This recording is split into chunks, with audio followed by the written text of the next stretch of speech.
ಮುತ್ತಿನ ಹಾರ ಸಿನಿಮಾದ ಡಬ್ಬಿಂಗ್ ಮಾಡಬೇಕಿದ್ರೆ ವಿಷ್ಣು ಸರ್ ಅವರು ತಲೆ ಸುತ್ತಿ ಬಿದ್ದಿದ್ದೇಕೆ? ಮುತ್ತಿನ ಹಾರ ಸಿನಿಮಾದ ಶೂಟಿಂಗ್ ಮಾಡಬೇಕಿದ್ರೆ ನನಗೆ ನಿಜವಾಗಲೂ ದೇವರಿದ್ದಾನೆ ಅಂತ ಅನ್ನಿಸ್ತು ಅಂತ ವಿಷ್ಣು ಸರ್ ಯಾಕೆ ಹೇಳಿದರು? ಪತ್ರಿಕೆಗಳು ಟೀಕೆ ಮಾಡಿದ್ರೆ ಪರವಾಗಿಲ್ಲ, ಆದರೆ ಅದರಲ್ಲಿ ಸತ್ಯಾಂಶ ಕೂಡ ಇರಬೇಕು ಅಂತ ವಿಷ್ಣು ಸರ್ ಯಾವ ವಿಷಯದ ಬಗ್ಗೆ ಹೇಳಿದರು? ಈ ಎಲ್ಲ ವಿಷಯಗಳನ್ನು ತಿಳ್ಕೊಳ್ಳೋಣ ಇವತ್ತಿನ ದಂತಕಥೆಯಲ್ಲಿ.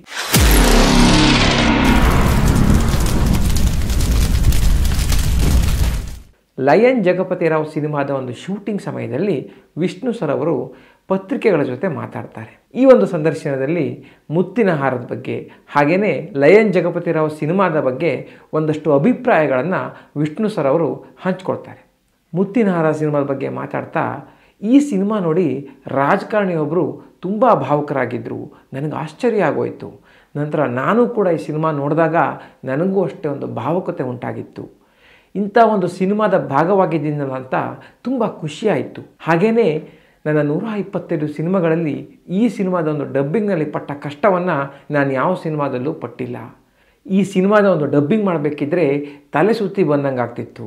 ಅಂಥ ಒಂದು ಸನ್ನಿವೇಶ, ಅಂಥ ಒಂದು ಜಾಗದಲ್ಲಿ ಶೂಟಿಂಗ್ ಮಾಡಿದ ಸೀನ್ಗಳಿಗೆ ಈ 4 ಗೋಡೆಗಳ ಮಧ್ಯೆ ಡಬ್ಬಿಂಗ್ ಮಾಡಿದರೆ ಅದಕ್ಕೊಂದು ನ್ಯಾಯ ಒದಗಿಸ್ತೀನ ಅಂತ ನನ್ನನ್ನೇ ನಾನು ಪ್ರಶ್ನೆ ಮಾಡ್ಕೊಳ್ತಿದ್ದೆ ಅಂತ ಹೇಳ್ತಾರೆ.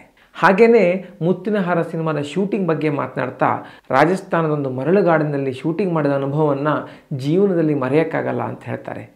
ಮತ್ತು ಈ ಸಿನಿಮಾದ ಒಂದು ಶೂಟಿಂಗ್ ಮಾಡಬೇಕಿದ್ರೆ ವಿಷ್ಣು ಸರ್ ಅವರು ಸುಮಾರು 60 ಅಡಿ ಎತ್ತರದಿಂದ ಬಿದ್ದಿರ್ತಾರೆ.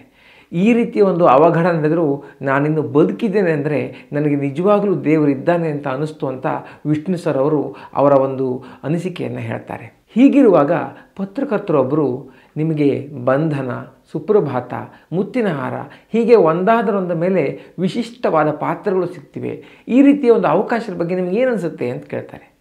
ಈ ಎಲ್ಲ ಒಂದು ವಿಶೇಷ ಪಾತ್ರಗಳು ಸಿಕ್ಕಿರೋದು ನನಗೆ ಖುಷಿ ಕೊಡ್ತಿದೆ. ಆದರೆ ದಿನಾನೂ ಹಬ್ಬ ಇದ್ದರೆ ಅದರ ವ್ಯಾಲ್ಯೂ ಕಡಿಮೆ ಆಗುತ್ತೆ. ವರ್ಷಕ್ಕೊಮ್ಮೆ ದೀಪಾವಳಿ ಬಂದ್ರೇ ಅದಕ್ಕೊಂದು ಮಹತ್ವ. ಹಾಗಾಗಿ ಇಂಥ ಒಂದು ಒಳ್ಳೆಯ ಅವಕಾಶಗಳು ಆಗಾಗ ಸಿಗ್ತಾ ಇದ್ದರೆ ಅದರ ಒಂದು ಮಹತ್ವ ಹೆಚ್ಚಾಗಿರುತ್ತೆ ಅಂತ ಹೇಳ್ತಾರೆ. ಇನ್ನು ಅವರ ಸಿನಿಮಾ ಜೀವನದ ಬಗ್ಗೆ ಮಾತನಾಡ್ತಾ, ಪುಟ್ಟಣ್ಣ ಅವರು ನನಗೆ ಪ್ರತಿ ಸಿನಿಮಾದಲ್ಲೂ ಹಿಂದಿನಿಂದ ನಿಂತು ಆಶೀರ್ವಾದ ಮಾಡ್ತಿದ್ದಾರೆ ಅಂತ ಅನಿಸುತ್ತೆ. ಅವರ ಒಂದು ಆಶೀರ್ವಾದದ ಫಲವಾಗಿಯೇ ಈ ರೀತಿಯ ಒಂದು ಅವಕಾಶಗಳು ನನ್ನನ್ನು ಹುಡ್ಕೊಂಡು ಬರ್ತಿವೆ ಅಂತ ನನಗನ್ನಿಸ್ತಿದೆ. ರಾಜ್ಕುಮಾರ್ ಅವರು, ದಿಲೀಪ್ ಕುಮಾರ್ ಅವರು, ಶಿವಾಜಿ ಗಣೇಶನ್ ಅವರು ಇವರನ್ನೆಲ್ಲ ತೆರೆಯ ಮೇಲೆ ನೋಡಿ ಖುಷಿ ಪಡ್ತಾ ಇದ್ದ ನನಗೆ ಅವ್ರ ಜೊತೆ ಹತ್ತಿರ ಹೋಗಿ ಮಾತನಾಡುವಂತಹ ಅವಕಾಶ ಕೊಟ್ಟಿದ್ದು ಪುಟ್ಟಣ್ಣ ಕಣಗಾಲ್ ಅವರು. ನಾಗರಹಾವು ಸಿನಿಮಾ ನನ್ನನ್ನು ಎಲ್ಲರೂ ಗುರುತಿಸುವಂತಹ ಒಂದು ಐಡೆಂಟಿಟಿಯನ್ನು ಕೊಡ್ತು. ಈ ಸಿನಿಮಾದಿಂದ ವಿಷ್ಣುವರ್ಧನ್ ಅವರು ಬಂದಿದ್ದಾರೆ ಅಂದರೆ ಜನ ನನ್ನನ್ನು ನೋಡುವಂತೆ ಮಾಡ್ತು. ಹಾಗಾಗಿ ಇಂತಹ ಒಂದು ಅವಕಾಶ ಕೊಟ್ಟಂತಹ ಪುಟ್ಟಣ್ಣ ಕಣಗಾಲ್ ಅವರಿಗೆ ನಾನು ಯಾವಾಗಲೂ ಚಿರಋಣಿಯಾಗಿರ್ತೇನೆ ಅಂತ ವಿಷ್ಣು ಸರ್ ಹೇಳ್ತಾರೆ. ಇನ್ನು ವಿಷ್ಣು ಸರ್ ಅವರು ಅಭಿನಯಿಸುತ್ತಿರುವಂತಹ ಸಿನಿಮಾಗಳ ಸಂಖ್ಯೆ ವರ್ಷಕ್ಕೆ ಕಡಿಮೆ ಆಗ್ತಿದೆ. ಹಾಗೆಯೇ ಅವರೊಂಥರ ಲೈಮ್ಲೈಟ್ನಿಂದ ದೂರ ಆಗಲಿಕ್ಕೆ ಪ್ರಯತ್ನಿಸ್ತಿದ್ದಾರಾ ಅಂತ ಕೇಳಿದಾಗ ವಿಷ್ಣು ಸರ್ ಅವರು, ನಾನೀಗ ವರ್ಷಕ್ಕೆ ಇಂತಿಷ್ಟೇ ಸಿನಿಮಾ ಅಂತ ಒಂದು ರೂಲ್ಸ್ ಮಾಡ್ಕೊಂಡಿದ್ದೇನೆ, ಅದಕ್ಕಿಂತ ಜಾಸ್ತಿ ಸಿನಿಮಾ ಮಾಡಲ್ಲ. ಈ ಒಂದು ರೂಲ್ಸ್ನಿಂದ ಈ ಕಾಲ್ ಶೀಟ್ಗಳ ಸಮಸ್ಯೆ ಕೂಡ ತಪ್ಪುತ್ತೆ. ಹಾಗೆಯೇ ಕ್ವಾಲಿಟಿ ಸಿನಿಮಾ ಮಾಡೋಕ್ಕೂ ಒಂದು ಅವಕಾಶ ಸಿಗುತ್ತೆ. ನಿರ್ಮಾಪಕರು ಈ ರೀತಿಯ ಒಂದು ರೂಲ್ಸ್ಗಳಿಗೆ ಒಪ್ಕೊಂಡ್ರಷ್ಟೇ ನಾನು ಸಿನಿಮಾ ಮಾಡ್ತೇನೆ. ಇದರಿಂದ ಸ್ವಲ್ಪ ಕಷ್ಟ ಅನಿಸಿದರೂ ಕೂಡ ಲಾಂಗ್ ರನ್ನಲ್ಲಿ ಇದೊಂದು ಅನುಕೂಲ ಮಾಡಿಕೊಡುತ್ತೆ ಅಂತ ಹೇಳ್ತಾರೆ. ಹಾಗೆಯೇ ಮನುಷ್ಯ ಮೊದಲು 20 ವರ್ಷ ಬೇರೆಯವರ ಪೋಷಣೆಯಲ್ಲಿ ಕಳೀತಾನೆ, ಕೊನೆ 20 ವರ್ಷ ಕೈಲಾಗದೆ ಕಳೀತಾನೆ. ಮಧ್ಯ ಇರೋ 20 ವರ್ಷದಲ್ಲಿ ಅವನೇನಾದರೂ ಸಾಧನೆ ಮಾಡಬೇಕು. ಇಂತಹ ಒಂದು ವಿಶೇಷವಾದ ಸಮಯದಲ್ಲಿ ಬರೀ ಗೊಂದಲ ಗಲಾಟೆಯಲ್ಲೇ ಕಳೆದರೆ ಏನು ಪ್ರಯೋಜನ? ಹಾಗಾಗಿ ನಾನು ಇತ್ತೀಚೆಗೆ ಈ ಎಲ್ಲ ವಿಷಯಗಳಿಂದ ದೂರ ಇದ್ದೇನೆ ಅಂತ ವಿಷ್ಣು ಸರ್ ಅವರು ಹೇಳ್ತಾರೆ. ಇನ್ನು ಲಯನ್ ಜಗಪತಿ ರಾವ್ ಸಿನಿಮಾದ ಬಗ್ಗೆ ಮಾತನಾಡ್ತಾ, ಈ ಸಿನಿಮಾದಲ್ಲಿ ನನಗೆ 2 ಪಾತ್ರಗಳಿವೆ, ಅದರಲ್ಲೂ ತಂದೆಯ ಪಾತ್ರ ತುಂಬ ಒಂದು ವಿಶಿಷ್ಟವಾಗಿದೆ. ಈ ರೀತಿಯ ಒಂದು ಪಾತ್ರ ಮಾಡಬೇಕಿದ್ರೆ ಕಲಾವಿದನಾಗಿ ಬಹಳಷ್ಟು ಖುಷಿ ಸಿಗುತ್ತೆ ಅಂತ ಹೇಳ್ತಾರೆ.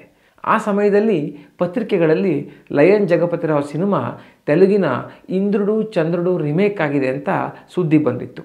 ಈ ವಿಷಯದ ಬಗ್ಗೆ ಮಾತನಾಡ್ತಾ ವಿಷ್ಣು ಸರ್ ಅವರು, ಈ ಇಂದ್ರುಡು ಚಂದ್ರುಡು ರಿಮೇಕ್ ಅಂತ ಬರೆದಿರೋದು ಸುಳ್ಳು, ಇದನ್ನು ನೋಡಿದ್ರೆ ಬೇಜಾರಾಗುತ್ತೆ. ಪತ್ರಿಕೆಗಳು ಟೀಕೆ ಮಾಡಲಿ ಪರವಾಗಿಲ್ಲ, ಆದರೆ ಅದರಲ್ಲೊಂದು ಸತ್ಯಾಂಶ ಇರಬೇಕು. ಒಂಚೂರು ಸತ್ಯನೇ ಇರದೆ ಸುಮ್ಮನೆ ಕೆಟ್ಟದ್ದಾಗಿ ಬರಿತಾ ಇದ್ದರೆ ಅದು ಯಾಕೋ ಖುಷಿ ಕೊಡಲ್ಲ.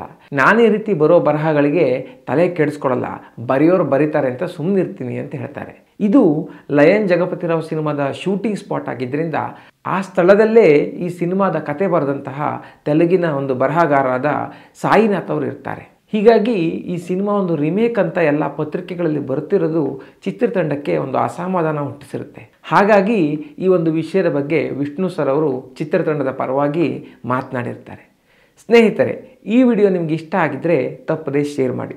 ಈ ರೀತಿಯ ಇನ್ನಷ್ಟು ಕುತೂಹಲಭರಿತವಾದ ವಿಷಯಗಳನ್ನು ನೀವು ತಿಳ್ಕೋಬೇಕು ಅಂತಿದ್ದರೆ ನಮ್ಮ ಕನ್ನಡ ಮಾಣಿಕ್ಯ ಚಾನಲ್ಗೆ ತಪ್ಪದೇ ಸಬ್ಸ್ಕ್ರೈಬ್ ಮಾಡಿ.